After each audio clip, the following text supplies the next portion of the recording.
واقعہ حضرت خالد بن ولید رضی اللہ عنہ قسط نمبر 211 اپنا اسلامک اسٹوڈیو۔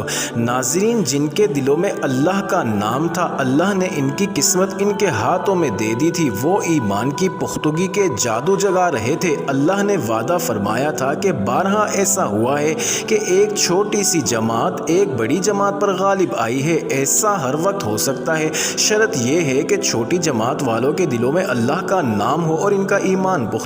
مجاہدین اسلام کا لشکر ابھی تک اسکندریہ سے باہر اس انتظار میں تیار تھا کہ رومی باہر نکل کر حملہ کریں گے، جیسا وہ ہر قلعے کے محاصرے کے وقت کرتے رہے ہیں۔ لیکن رومی چھوٹی چھوٹی جھڑپوں کے لیے باہر نکلتے اور واپس چلے جاتے تھے۔ سپہ سالار عمرو بن عاص بھی کوئی زیادہ جلدی میں نہ تھے، وہ محاصرے کو تول دے سکتے تھے۔ اس مہلت سے یہ فائدہ مل رہا تھا کہ سابقہ معرکوں کے شدید زخمی لڑنے کے قابل ہو رہے تھے۔ رسد کی کمی لشکروں کے ارادے اور عزم تہس نہس کر دیا کرتی تھی، لیکن مجاہدین کو کسی ایسے مسئلے کا سامنا نہیں تھا۔ انہوں نے اسکندریہ کے قرب و جوار کے جو قصبے اور شہر فتح کیے تھے، وہاں سے رسد کے ذخائر اکٹھے ہو گئے تھے۔ مصری بدو رسد کم ہونے ہی نہیں دے رہے تھے، عقب سے حملے کا خطرہ بھی نہیں رہا تھا۔ سپہ سالار عمرو بن عاص کی کوشش یہ تھی کہ شہر کے اندر رسد نہ جا سکے۔ انہوں نے رسد کے ممکنہ راستے بند کر دیے تھے، لیکن سمندر کا راستہ بند نہیں کیا جا سکتا تھا،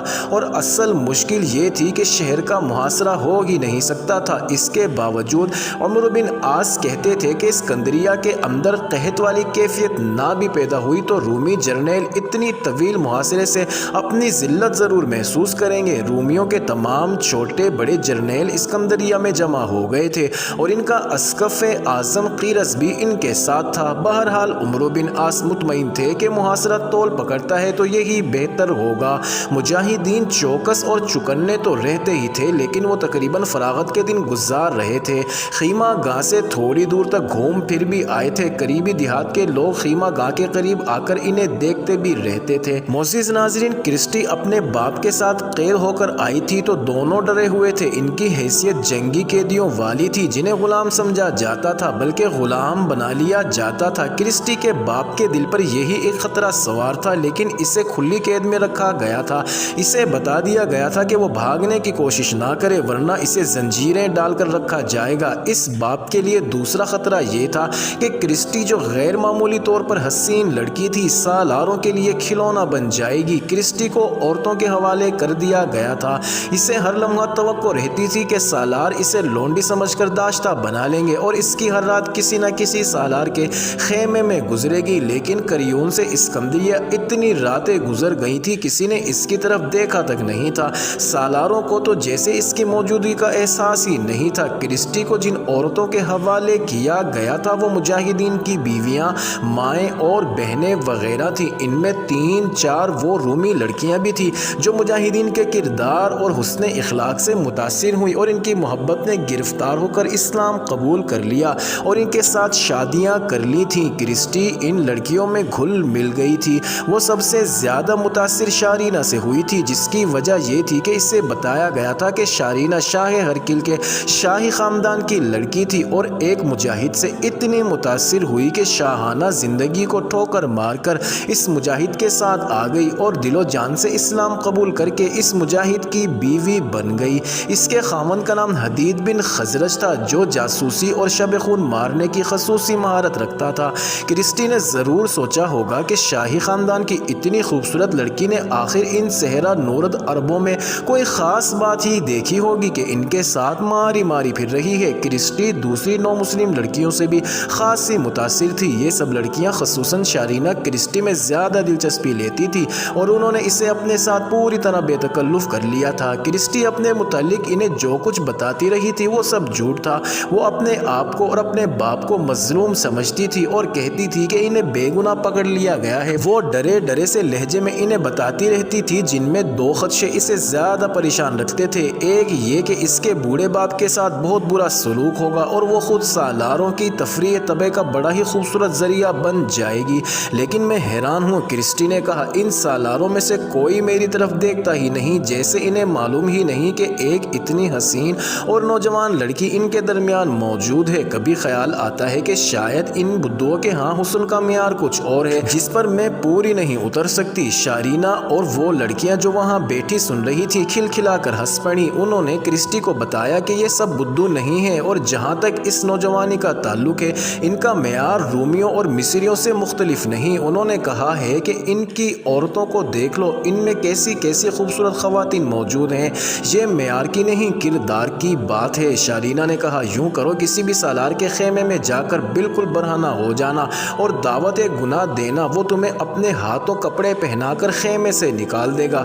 تم یہ تاثر لے کر آؤ گی کہ تم کسی بھی مرد کے لیے قابل قبول ہو ہی نہیں، اور اس حسین جسم میں ذرا سی بھی کشش نہیں، آزمانے کی ضرورت ہی نہیں۔ کرسٹی نے کہا، یہ تو میں پہلے ہی محسوس کر رہی ہوں کہ یہ لوگ بدذوق اور بے حس ہیں، یا میں بدصورت اور دھتکاری ہوئی لڑکی ہوں۔ نہ یہ بدذوق ہیں، نہ تم بدصورت ہو۔ ایک اور نو مسلم لڑکی اینی نے کہا، تمہاری تربیت ایسی ہوئی ہے کہ تم کچھ اور سوچنے کے قابل نہیں رہی۔ راز کی ایک بات سن لو، دیکھ رہی ہو کہ مسلمانوں کی تعداد کتنی تھوڑی ہے، لیکن انہوں نے تمہارے سامنے کریون کا قلعہ فتح کیا اور اب اسکندریہ پر حملہ کر رہے ہیں، اور انہوں نے سارا مصر فتح کر لیا ہے۔ کبھی تم نے سوچا کہ کیوں؟ صرف اس لیے کہ ان کی توجہ تم جیسی لڑکیوں پر نہیں، ان کی نظریں اپنے اللہ پر لگی ہوئی ہیں۔ تم صرف اس ایک شخص کے لیے قابل قبول اور حسین ہوگی جو تمہارے ساتھ اللہ کے نام پر شادی کرے گا۔ کرسٹی بڑی زندہ دل، شگفتہ مزاج اور بے تکلفی سے باتیں کرنے والی لڑکی تھی۔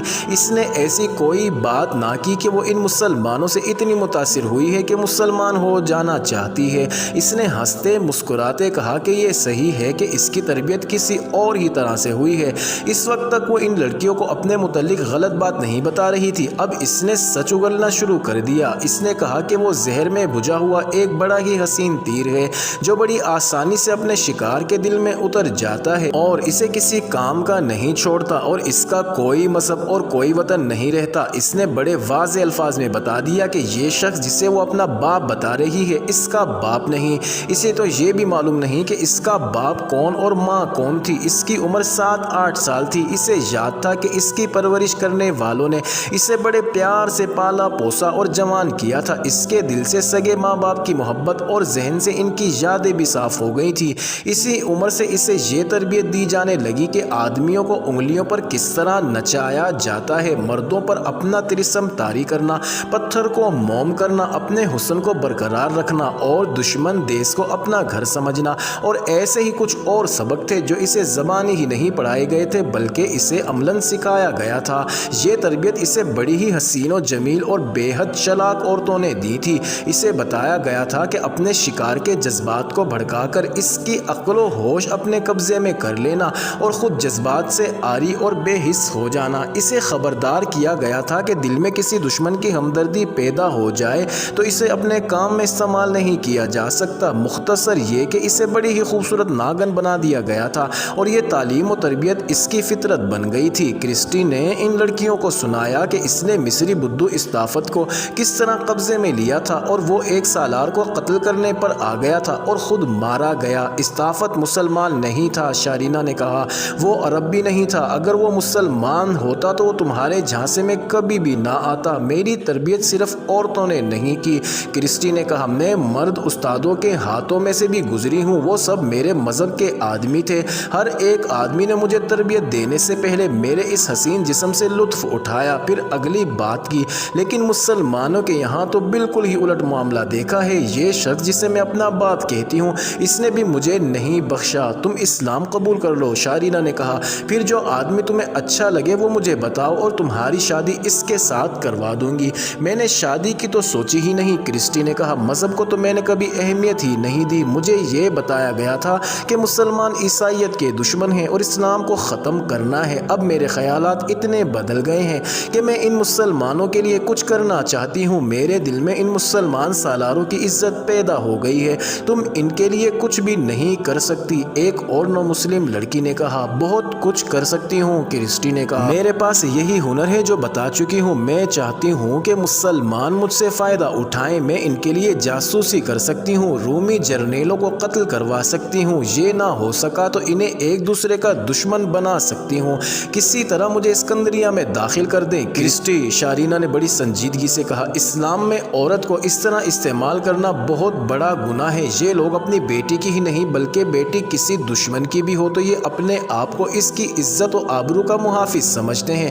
تم اپنے مستقبل کی سوچو، تمہارے سامنے بڑی لمبی عمر پڑی ہے، یہ باعزت انداز سے گزرنی چاہیے۔